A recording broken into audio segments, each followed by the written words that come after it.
쌍방울 김성태 전 회장 얘기로 한번 해보겠습니다. 이화영 씨 혐의하고 김성태 씨 혐의는 동전의 양면이에요. 왜냐하면은 이화영 씨는 받은 사람, 김성태 씨는 준 사람. 바로 그 술자리 회유 주장이 나온 게 이런 배경에서 나왔던 것입니다. 저는 김성태 씨 인생 스토리가 참 재밌더라고요. 그의 인생의 대부분이 불법과 맞닿아 있었다. 과연 이재명 대표와 김성태 씨의 인연은 내복 한 벌 사입은 게 전부일까? 이 대북 송금 의혹이라는 게 과연 망한 소설일까? 이 부분에 대해서도 답은 나왔다고 보입니다.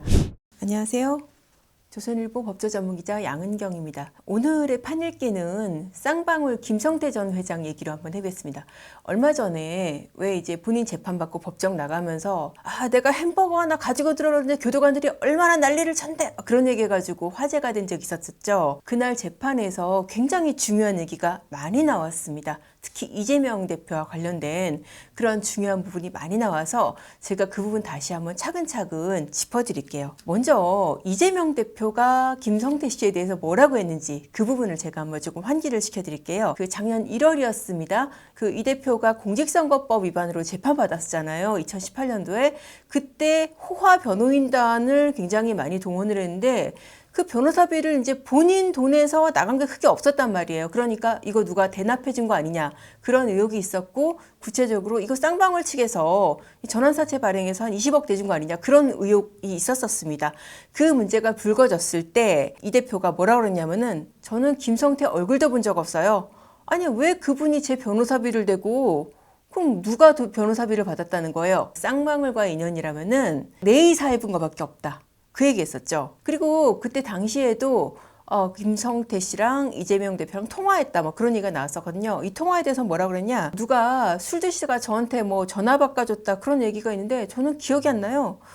그리고 술 먹고 전화하는 사람도 많습니다. 나 이 사람 안다. 그리고 과시하려고 전화해가지고 바꿔주고 그런 황당한 일이 많습니다. 그렇게 얘기를 했습니다. 자, 이 얘기를 염두에 두시고 제가 이제 들려드리는 얘기를 들으시면은 이 얘기가 맞는지 아닌지 아마 이제 판단이 서실 겁니다. 그러면 김성태 씨가 어떤 사람인지 그 부분 좀 간략하게 알려드릴게요. 이 사람 조폭 출신이에요. 조폭 출신으로 기업 회장까지 오른 정말 입지전적인 인물입니다. 근데 강남에서 그 대부업으로 돈을 많이 벌었다고 그래요. 그래서 한때는 뭐 5년 동안 대출해준 액수만 뭐 320억이다. 뭐 그런 보도도 있었고요. 그러다가 기업가로 변신한 게 2010년경입니다. 쌍방울이 원래 이 사람 소유가 아니었어요. 굉장히 견실한 중견 기업이었습니다. 이 쌍방울을 인수하면서 사업가로 변신을 했고, 또 이제 그 이후에도 좀 사법 리스크가 좀 있었어요. 주가 조작으로 유죄 판결도 받고. 그러니까 이런 사법 리스크를 또 방어를 하기 위해서 정관계에 그야말로 문어발식 인맥이 있다. 이제 그런 얘기가 나왔던 사람입니다. 그러니까 이런 김성태 씨에 대해서 이재명 대표가 뭐 이런 얘기도 했어요. 아이고 조폭 출신으로 평판도 나빠요. 그래서 내가 만난 적도 없고 만날 생각도 없었습니다. 그러면서 2023년 8월인데 그때 이제 그 대북 송금 의혹까지 불거졌거든요. 거기에 대해서 이 대표가 뭐라 그랬냐? 대북 송금 이거 망한 소설 같아요. 그렇게 얘기를 했어요. 망한 소설인지 한번 차근차근 살펴보겠습니다. 김성태 씨도 지금 재판이 1차적으로 끝났거든요. 어떤 내용으로 재판받는지 좀 알려드릴게요. 공소장을 제가 보니까 공소장이 117쪽이나 돼요. 되게 두꺼워요. 그리고 이제 대부분은 뭐냐면은 회사 횡령, 배임. 그래서 지금 횡령 액수가 538억이나 돼요. 굉장히 많죠. 그리고 계열사에 11억 부당 지원한 것도 있고, 문제가 된 것은 뇌물 정치자금법 위반, 그리고 대북송금 이 부분입니다. 뇌물 정치자금법이 이화영 씨한테 법인카드 주고 또 이화영 씨 지인한테 급여 주고 그랬잖아요. 그게 경기도 평화부지사 시절에 1억 700, 그리고 킨텍스 대표이사 그때 1억 5,100만 원. 이거 어디서 들어보셨죠? 제가 지난번에 유튜브 해드렸었죠. 그 이화영 씨 관련 공소장, 이 혐의에서 나왔던 겁니다. 그러니까 이화영 씨 혐의하고 김성태 씨 혐의는 동전의 양면이에요. 왜냐하면은 이화영 씨는 받은 사람, 김성태 씨는 준 사람, 그렇게 되는 거죠. 대북 지원도 마찬가지입니다. 500만 달러 스마트팜 이용, 그리고 300만 달러 방북 비용, 그렇게 되잖아요. 그 500만 달러에 대해서 공소장에 보면 이렇게 돼 있어요. 이화영 씨가 부탁을 했다는 거예요. 뭐라고 부탁을 했냐? 북한에 스마트팜 비용 안 주면은 경기도 대북 사업 어려워지니까 쌍방울이 북한에 지원해줘라. 그런 요청받고 500만 달러를 이 불법 밀반출해서 송금을 해서 지원을 했다는 것이고요. 그리고 300만 달러 같은 경우에는 이 지사의 방북 비용으로 지원을 했다라고 해서 외국한 거래법 위반 혐의가 적용이 됐습니다. 그렇게 해서 재판은 이제 이화영 씨 6월 7일 날 선고를 할 예정입니다. 이런 혐의들에 대해서 이화영 씨는 과연 어떻게 얘기를 했을까요? 처음에는 부인을 했었어요. 그러다가 검찰에서 자백을 했죠. 정진상, 김용 씨가 두세 차례 채근을 했다 나한테. 그래서 내가 2019년 5월에 리호남 그 북한 공작원 이 사람한테 방북 요청을 했고 근데 그쪽에서 방북 비용 달라고 하대요. 그래서 이제 내가 대신 내는 거 쌍방한테 부탁을 했다. 그런 얘기를 했다는 거예요. 그 과정을 어떻게까지 구체적으로 얘기를 했냐. 북한이 의전 비용을 요구를 했다. 근데 그거를 김성태가 비즈니스적으로 해결을 할 거다. 그거를 이재명 지사한테 보고를 했고 이재명 지사가 그렇게 하라 라고 지시를 했다. 그래서 저는 부지사니까 이 도지사의 그런 지시대로 처리를 한 거다. 이게 놀라운 게 뭐냐면은 검찰이 묻지도 않았던 내용이에요. 그거를 술술 본인이 얘기를 했었다는 것이죠. 이게 왜 중요하냐? 바로 이재명 대표의 뇌물죄로 연결이 될 수 있는 그런 부분입니다. 500만 달러 플러스 300만 달러 대납했잖아요. 이게 이재명 대표가 직접 받지는 않았지만은 지금 북한의 비용을 대납하게 했다라고 해서 이게 지금 제3자 뇌물죄로 구속영장이 청구가 됐었습니다. 그리고 이게 액수가 우리 돈으로 따지면은 800만 달러가 지금 오늘 기준으로 환율 따졌을 때 108억 원이에요. 그러면은 특가법이 적용이 됩니다. 그러면은 법정형이 무기징역 또는 10년 이상. 어마어마하죠. 그러니까 이화영 씨가 자백했다는 거 알려지고 민주당에서 난리가 났죠. 그러니까 변호인 갑자기 살임하고 법정에서 막 부부싸움하고 막 그랬잖아요. 그러니까는 결국 자백했던 이화영 씨도 이제 태도를 바꿨어요. 그래서 이제 마무리 재판에서 다 잡아떼는 거예요. 내가 언제 500만 달러 주겠다 그랬어요. 그리고 이 대표가 당시에 이제 그 공직선거법 2심이 유죄가 났기 때문에 어차피 차기 대선 출마도 못하기 때문에 방북 추진할 필요가 없었다고요. 그러면서 김성태 씨와 관련된 얘기를 이렇게 얘기했어요. 이게요, 사건이 김성태 씨가 체포돼 들어오면서 이상하게 바뀌었다고요. 김성태 씨가 뭐라 그러냐면은, 자, 지금 검찰이 이재명만 잡으려고 그래요. 이재명을 걸고 들어가지 않으면은 우리 다 죽습니다. 그러니까 검찰이 원하는 대로 해주세요. 그렇게 자기한테 얘기를 했다는 거예요. 그래서 내가 거짓말을 한 거다. 앞서 제가 말씀드린 그 자백이라는 게 이런 식으로 김성태 씨가 술자리에서 나를 회유해서 나온 거짓말이다 라고 얘기를 하는 겁니다. 그러면서 뭐 술자리를 갔다가 뭐 영상 녹화실을 했다 말이 여러 번 바뀌고 그랬잖아요. 바로 그 술자리 회유 주장이 나온 게 이런 배경에서 나왔던 것입니다. 그럼 과연 김성태 씨가 이재명을 잡기 위해서 본인도 거짓말을 하고 이화영 씨한테도 거짓말을 시켰는지 그거 한번 살펴볼게요. 자, 지난 13일 그 김성태 씨에 대한 검찰의 피고인 신문이 있었습니다.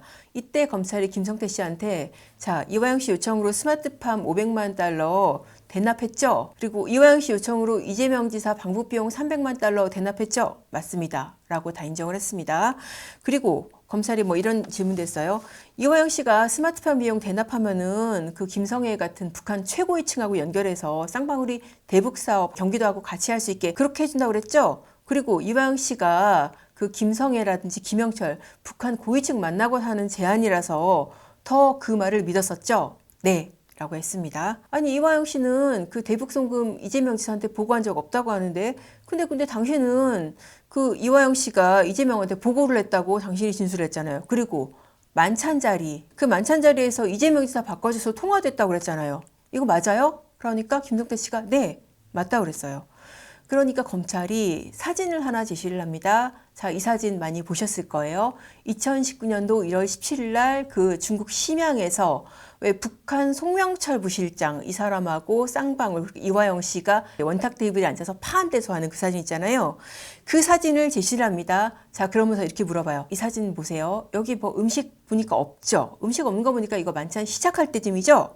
자, 그리고 시계를 확대해서 보면은 시간이 오후 7시입니다. 그 장면 중에 나온 시계가 있는 모양이에요. 그거를 확대해서 보면은 심양 시간으로 7시. 근데 심양하고 우리랑 시차가 있어요. 우리 시간으로 8시입니다. 그래서 검찰이 오후 7시 그리고 우리 시간으로 8시 이때 만찬 시작한 거 맞나요? 라고 물어봤습니다. 김성태 씨가 맞다고 했어요. 이거를 왜 물어봤느냐? 이재명 대표가 이런 얘기를 했어요. 나 그때 하루 종일 재판받았고요. 그리고 재판이 저녁 때 끝났어요. 근데 언제 김성태랑 통화를 했겠냐고요. 라고 얘기를 한 거예요. 그러니까 검찰이 이걸 반박을 하기 위해서 지금 이 사진을 제시를 한 거예요. 검찰이 그러면서 뭐라고 물어봤냐? 이재명 대표 재판이 종료된 게 6시 50분입니다. 그러면은 충분히 이 대표랑 통화할 수 있었던 것으로 보이는데요. 자, 이게 어떻게 된 거냐면은 우리 시각으로 6시 50분이고 심양 시각으로는 어때요? 심양은 느리니까 5시 50분이죠. 그러면 심양 시각으로 아직 만찬은 정말 시작하기에 한참 남은 시간이죠. 그러니까 만찬 중에 통화하는 거 이거 뭐 충분히 가능한 거죠. 이제 그걸 물어본 거예요. 그러니까는 김성태 씨가 맞다. 통화했다라고 그렇게 인정을 한 겁니다. 그리고 이제 그 방북 추진 경위에 대해서도 뭐 물어봤어요. 2019년 9월에 경기도에서 보낸 공문을 제시를 합니다. 자, 여기 경문 보시면은 수해복구 명목으로 방북을 추진했다고 하는데 맞나요? 그러니까는 네, 맞다고 했습니다. 그러면서 방북은 그 전부터 추진을 했고요. 그때 물난리 나니까 그 연결해서 해봐라. 그렇게 얘기를 했어요. 검찰이 정리를 해서 다시 물어봅니다. 자, 이화영 씨가 김성태 회장이죠. 피고인한테 경기도에서 수해복구를 명목으로 도지사 방북을 추진하니까 쌍방울도 같이 하자. 그렇게 했다는 취지죠. 그러니까 김성태 씨가 맞다. 그렇게 얘기를 합니다. 그리고 지금 이화영 씨가 주장하는 부분에 대해서 검찰이 물어보는 거예요. 아니, 이화영 씨는 공직선거법 2심에서 지금 이재명 대표가 유죄를 받아가지고 방북 추진할 필요도 없었다고 하는데, 그러니까 김성태 씨가 그건 틀리고요. 그 당시에 여러 단체장들이 대통령하고 같이 갔는데 강원도지사도 가고 서울시장도 갔어요. 자, 대통령 누굽니까? 문재인 대통령. 강원도지사 최문순, 그리고 서울시장 박원순입니다. 나름 대권주자로 꼽히던 사람들이에요. 김성태 씨 말이 이어집니다. 경기도지사만 못 가가지고 그때부터 많이 노력을 했다고요. 자, 이게 사실 시기적으로도 맞지가 않아. 왜냐하면은 방북 초청 얘기 나오고 이재명 지사만 빠졌을 때가 언제냐면 2018년 9월이에요. 그리고 2심에서 유죄 나온 건 2019년 9월에 한참 뒤의 일이에요. 그러니까 유죄가 났기 때문에 뭐 방북할 필요가 없었다. 이게 사실 시기적으로도 안 맞는 얘기입니다. 그러니까 검찰이 그러니까 이화영이 지금 피고인하고 이재명 지사 방북을 위해서 계속 협의를 했다는 거죠. 그러니까는 네, 맞다고 합니다. 그리고 검찰이 중요한 걸 물어봐요. 자, 검찰에서 조사받으면서 경험한 사실 그대로를 다 얘기한 게 맞습니까? 라고 하니까 김성태 회장 뭐라 그러냐? 제가 오기 전에 직원들이 300만 불, 500만 불 다 얘기가 이미 나와 있었어요. 내가 들어와서 보니까 사실대로 얘기 안 하면은 직원이나 여러 사람들이 다칠 것 같더라고요. 그래서 사실대로 얘기를 한 겁니다. 제가 자백을 했다 이런 표현보다는 저희 직원들이 벌써 조사를 받고 있었다고요. 라고 했습니다. 김성태 전 회장이 왜 북한을 지원하게 됐는지 그 부분 얘기를 좀 자세히 들려드릴게요. 쌍방울에서 돈 주면은 북한 최고위층하고 연결해서 쌍방울이 대북 사업하게 해줄 수 있게 하겠다. 근데 김성태 씨가 어떤 사람입니까? 사업가입니다. 그냥 사업가도 아니고 조폭 출신. 그야말로 바닥에서부터 산전수전 다 겪은 사람이에요. 북한 최고위층하고 연결해서 대북 사업을 할 수 있게 해준다? 어떻게 보면 허황되잖아요. 이거 쉽게 믿겠어요? 그러니까 이 변호인이 이것을 김성태 씨가 어떻게 받아들여서 어떻게 대북 사업을 믿게 됐는지 그 과정을 갖다가 자세히 물어봅니다. 이 사건 재판에서는 특이한 게 변호인 신문에서 굉장히 좀 자세한 진술이 많이 나와요. 왜냐하면은 김성태 씨가 다 자백을 하기 때문에 변호인이 뭐 검찰 논리 반박하는 뭐 그런 날카로운 신문을 할 필요가 없었던 거예요. 자, 변호인이 이렇게 물어봅니다. 제1차 아태 국제대회 이후에 방용철 부회장한테 중국 출장 가자고 제안을 하신 사실 있죠? 그러니까는 김성태 씨가 실체가 있는지 그게 제안이 현실성 있는지 확인하기 위해서 그랬어요. 그리고 당시에는 그 아태이가 뭔지도 몰랐다고요. 변호인이 또 이렇게 물어봅니다. 피고인이 스마트팜 비용을 지원하기로 했다는 거를 그때 알게 된 거네요. 그러니까 김성태 씨가 그 과정을 굉장히 자세하게 얘기를 해요. 그날 30분을 보기로 했던 사람인데 1박 2일을 같이 있었어요. 저한테 물어도 보고 이화영이랑 통화도 하고 이 사람이 처음엔 시장 아줌마처럼 옷을 입고 와가지고 이거 조선족 위장에서 이거 돈 뜯으려는 거 아니야? 그렇게 걱정이 됐어요. 그래서 내가 몰래 사진을 찍어가지고 이화영 씨를 보내줬어요. 그랬더니 이화영 씨가 맞다고 대박이라고 그랬대요. 그러면서 잘 얘기를 해달라 그랬대요. 이 시장 아줌마의 정체가 누구냐? 바로 김성애 조선아태의 실장입니다. 이 사람 북한 대외 정책의 실세죠. 이 유일한 최고위층의 여성 연락책입니다. 김성태 씨가 또 그때 당시에는 뭐 그 아태이가 뭔지도 몰랐다 그랬잖아요. 근데 나중에 알고 보니까 현대 아산도 아태이랑 했고 남북 사업에서 거기가 최고라고 그러더라고요. 그런 얘기를 했어요. 그리고 그 이후의 상황을 또 자세히 얘기를 합니다. 그래서 내가 이런저런 얘기하다가 그날 밤 자기들이 저녁 대접하고 싶다고 그래서 내가 술을 많이 마셨어요. 근데 갑자기 김성애가 이런 얘기를 했다는 거야. 아, 약속하고 가서 어기면은 내 입장이 많이 힘들어졌어요. 그런 얘기를 계속했어요. 그래서 그런 얘기 하지 마시라고. 어차피 내가 해결하겠다고.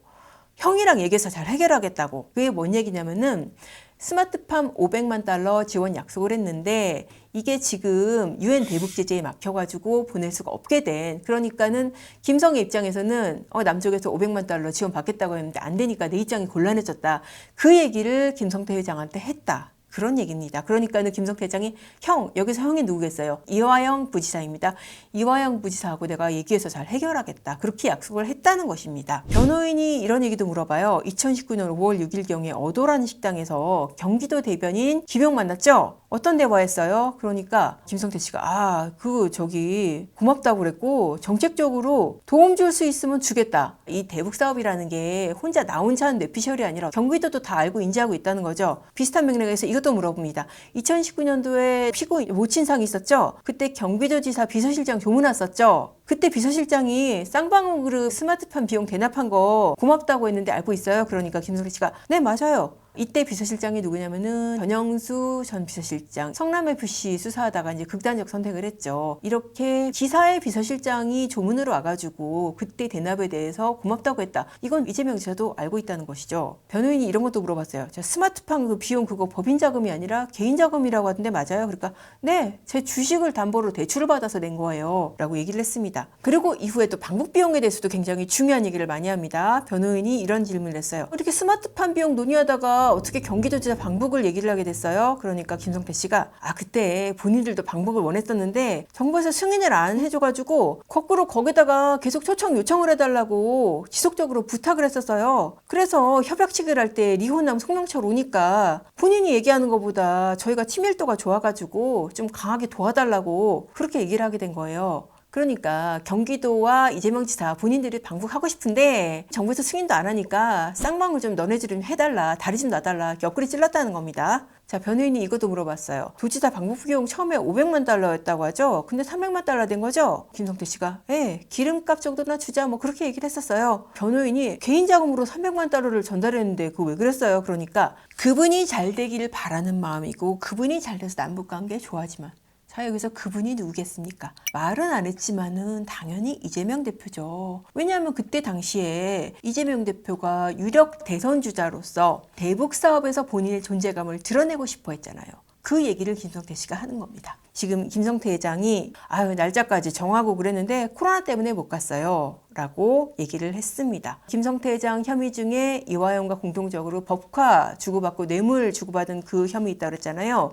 왜 그렇게 법화를 줬어요? 라고 하니까 회사 경영하다 보면 인맥이 필요합니다. 그래서 그 사용 내역 한번 확인해 봤어요? 변호인이 물어보니까 확인 안 해봤는데 나중에 공소장 내용 보니까 진짜 한심하더만요. 그러니까 원래 사용했던 그런 법카의 용도 그런 부분이 아니라 어디 여행 가고 식당 가고 옷값 있고 그런 게 많았으니까 그 부분 얘기를 하는 거예요. 이렇게 변호인 신문이 끝났고요. 검찰이 그 아까 대박 사진 그 부분 다시 한번 자세히 물어봅니다. 자, 실제 이화영 핸드폰에서도 김성태, 김성애 그리고 조선아태의 부위원장인 박철 세 사람 사진이 발견이 됐어요. 그렇게 사진 찍어서 보냈을 때 이화영 반응이 어땠어요? 그러니까는 김성태 씨가 김성애 맞다고 그랬어요 라고 했습니다. 자, 그랬던 이화영 씨가 지금은 그 사진에 대해서 뭐라고 하는지 아세요?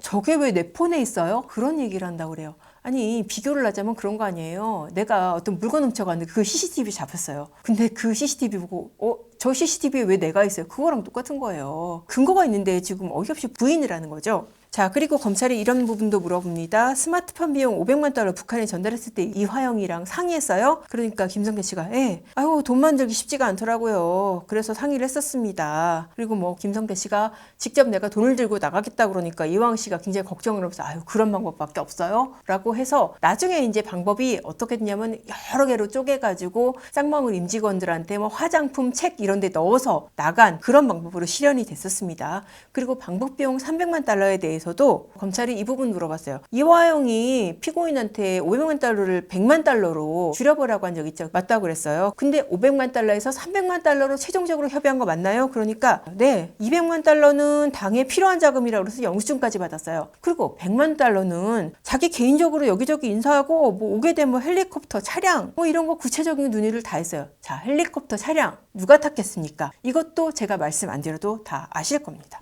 자, 이렇게 해서 검찰 제주신문까지 끝났고 김성태 씨가 최후 진술을 합니다. 변호사비 대납 사건에서부터 여기까지 왔어요. 제가 들어오기 전에 이화영 씨는 이미 구속이 돼 있었어요. 변호사비 사건 불거지니까 해외 도피해 있었다가 들어온 거예요. 그때 해외 도피 기간이 길었습니다. 한 7개월 정도 됐었고 싱가포르, 태국 이런 데 있으면서 김성태 황제 도피 의혹. 김성태 씨가 한식 애호가래요. 현지 음식이 입에 안 맞았나 봐요. 그래가지고 쌍방울 관계자 통해서 음식을 실어 날랐는데 그게 엄청 다양해요. 굴비, 젓갈, 닭발, 공진단, 묵은지까지. 심지어는 연예 관계자 이런 사람들까지 드나들었다. 그런 보도 보셨을 겁니다. 그렇게 해서 7개월 만에 들어와서 보니까 이화영 씨는 이미 구속돼 있고 대북 사업들은 다 진술을 했더라는 거예요. 그러면서 중요한 얘기를 합니다. 내가 검찰에 협조했다고 하는데 협조한 게 아니고 직원이 10몇 명이 구속이 됐고 내가 거짓말을 해서는 도저히 버틸 수가 없었다고요. 친동생, 사촌, 동기들 그리고 여동생 남편 국세청 조사 사국의 금융감독원 수많은 곳에서 절 조사를 했습니다. 탈탈 털고 또 털었는데 이러면서 그때 당시에 정말 어마어마하게 압박을 받았던 상황을 토로를 했습니다. 그러니까 내가 진실을 말하지 않고서는 버틸 수 없는 상황이었다는 거예요. 그리고 이화영 씨가 계속 주장하는 술자리 배우 그 부분에 대해서도 얘기를 했습니다. 이화영 씨가 저랑 20년 형동생 했는데 웬만하면은 그분도 힘들 건데 더 이상 상처 주면 안 되겠다. 그래서 내가 참았다고요. 재판장님한테 이건 꼭 말씀드리고 싶어요. 박상용 검사, 이거 조사했던 주인 검사입니다. 저를 수없이 조사를 했습니다. 5개월 넘게 조사를 했는데 뼈만 남았어요. 예의 바른 검사였습니다. 내가 그 사람한테 잘 보이려는 것도 아니고. 근데 이화영 씨는 조사를 받으면서 탁자를 치고 이게 맥락이 이제 흥분하다 보니까 좀 연결이 안 되는 부분이 있으실 텐데 본인은 이렇게 조사를 받으면서 검사는 예의 바르게 조사를 했는데 오히려 이화영 씨가 막 탁자를 치고 거센 태도로 나왔다는 거예요. 그리고 이제 이와 관련된 얘기를 이제 이 재판 끝나고 취재진한테 했어요. 뭐라고 했냐면은 내가 검찰 조사받을 때 내 아는 사람이 햄버거를 들고 왔었는데 그때 구치소 교도관들이 난리를 피우면서 햄버거에 독약 내면 어떡해요? 그렇게 다 못 먹게 할 정도로 저를 특별 관리를 했다고요. 근데 오히려 거꾸로 이화영이 탁자 탁 치고 소리 지르고 그런 게 한두 번이 아니었다고요. 그러니까 이런 상황인데 검찰이 술자리를 벌여서 회유했다 이게 말이 되느냐. 지금까지 근데 내가 그럼에도 불구하고 참았던 것은 내가 재판 중에서 그랬습니다. 이 얘기를 들으면은 이렇게 의심할 수 있잖아요. 당신도 재판 중이라서 검찰한테 잘 보이려고 지금 이런 얘기 하는 거 아니야? 라고 의심할 수 있는데 그게 아니고 이날 검찰에 대해서도 엄청 센 발언을 많이 했어요. 뭐라 그랬냐? 사업하는 사람들이 무슨 봉이냐고요. 같이 더불어 살려고 노력하는 사람들이 얼마나 많은데 기업인들은 맨날 당해야 되고 정치인들은 말도 못하는 것들이 그러니까 정치인들한테는 그렇게 수사도 못하고 압박도 못하면서 왜 우리 기업하는 사람만 탈탈 터냐. 검찰이 다 잘했다는 게 아니에요. 김성태 씨 입장에서 지금 와서 검찰에 잘 보일 이유도 없고 그래서 내가 사실대로 얘기했고 이제 그 얘기를 하는 겁니다. 그래서 이날 재판이 끝나고 검찰이 지금 김성태 씨한테는 징역 3년 6개월을 구형을 했습니다. 그래서 7월 6일 날 선고를 할 예정인데요. 3년 6개월 구형한 것과 또 민주당이 뭐라 그랬는지 아세요? 이거 특혜 구형이네. 아니 왜 이화영은 15년 구형했는데 김성태는 자백했다고 봐주는 거야? 라고 어깃장을 놓습니다. 그러니까 검찰이 이거 터무니없는 음해다. 왜냐하면은 김성태 혐의 전체를 구형한 게 아니고 당장 이화영하고 겹치는 부분 뇌물 정치자금법 대북송금 이것만 구형을 한 거다라고 그렇게 반박 자료도 냈었어요. 김성태 씨도 여기에 대해서 얘기를 합니다.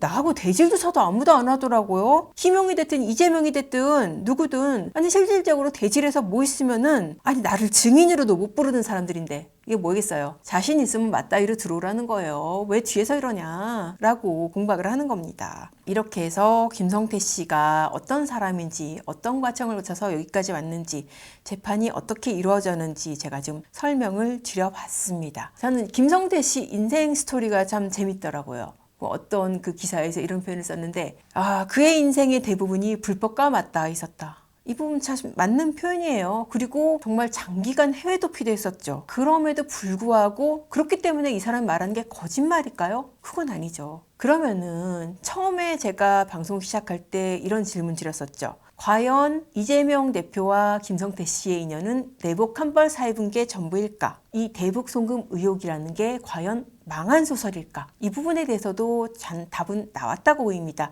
이 답은 빠르면 6월 7일, 이거는 이제 이화영 씨 선고날이고요. 그리고 7월 6일, 김성태 씨 선고날입니다. 이 질문에 대한 답이 내려질 것으로 기대가 됩니다. 자, 오늘의 판읽기 여기까지 하겠고요. 다음에도 더 재미있는 재판 이야기로 찾아뵙겠습니다. 감사합니다.